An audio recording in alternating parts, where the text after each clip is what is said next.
Michael Obafemi leads stylish Ireland's emphatic win over dour Scotland. Crisis, what crisis? Stephen Kenny responded to suggestions his job as the Republic of Ireland manager may be under threat by presiding over a demolition job on Scotland. Ireland entered this Nations League tie with a record of 2 wins in 17 competitive games under Kenny.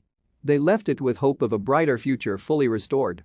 Kenny's overdue glory was emphatic in style. As for Scotland? This proved a horror show for Steve Clarke.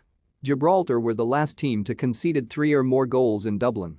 Gibraltar were the last team to lose a competitive game here 3 years ago. The scale of embarrassment for the Scots could and should have been far worse. This was an utterly abject display during which Scotland were barely even competitive. Considering the proven importance of the Nations League to this team, it was their route to Euro 2020 that the Scots were outfought and outthought was a genuine head-scratcher. Scotland went through the motions in a way that bore ominous similarity to a 4-0 tousing in Wales during the dying embers of the Bertie Vogts regime. The whiff of negativity had returned to the Irish scene after the 1-0 loss in Armenia last week. Kenny has cause to point to scant resources at his disposal, but results such as that one fall firmly into the unacceptable category. Given the subsequent loss to Ukraine, Ireland's Nations League campaign was arguably doomed even before kick-off here. Or so it appeared. Scotland's situation looked nowhere near as grim. Nonetheless, Ukraine's World Cup playoff success in Glasgow continues to sting. The sense that Clarke and his players believe they were over-criticized for their showing in that match is a live one. Whether that is a fair perception or not, a strong performance was needed by the Scots here in order to recapture some hearts and minds. Such a dismal Scottish start in Dublin was therefore hard to fathom.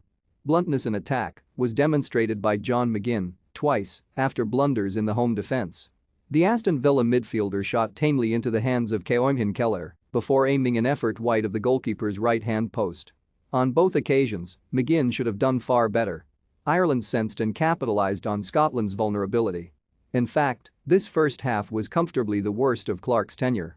Scott McKenna's clearing header denied Michael Obafemi a certain goal, with Irish celebration placed on hold only for seconds. From the resultant James McLean corner, Shane Duffy nodded back across goal for Alan Brown to bundle home.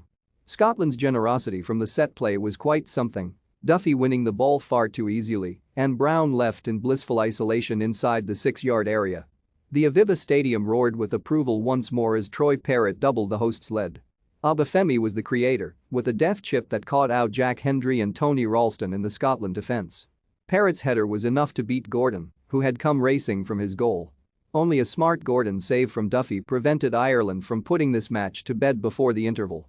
Clarke's half-time response was to introduce Billy Gilmore in place of Hendry, who had endured a particularly torrid 45 minutes. Yet by shuffling Scott McTominay into Hendry's position in the back three, Scotland were retaining a system that had failed them. And not for the first time. Critics of the Scotland manager, never slow to point out his supposed lack of flexibility, soon had more fuel. Obafemi lashed high beyond Gordon from 25 yards, a wonderful moment for the Swansea forward. Scotland's midfielders had tiptoed around the ball before it landed at Obafemi's feet, which rather summed up their pitiful lack of conviction all evening. Ireland, who have been generally punchless under Kenny, were in dreamland. Scotland survived a VAR check as Ireland chased a fourth.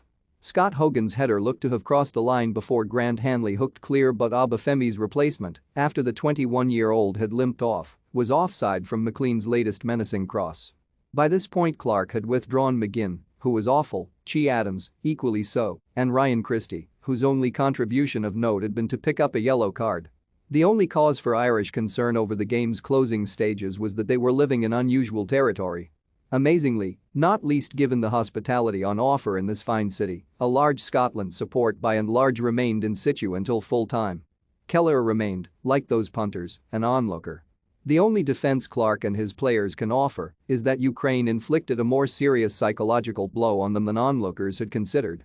Anything remotely close to this kind of movie, though, will see Scotland's management as the ones under pressure. Tuesday night in Armenia is suddenly hugely important.